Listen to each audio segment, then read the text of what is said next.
Povedz nám niečo pekného.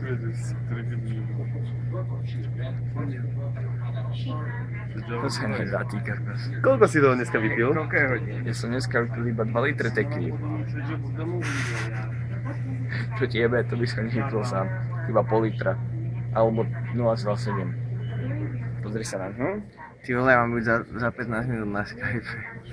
Za 15 minút? Ja som dneska zase volal s policajtmi. Ľudia ja?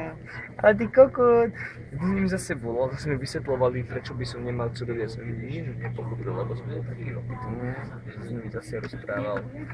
Nech sa mi to My vysvetľuje. pôjdeme do basy dneska. Alebo zajtra. Nepochopíš, keď nebudeme v base. Budeš nám splatiť kauciu, ktorú si my vrátime potom. Z tých 20 hodín odmakaných. To je Anzem.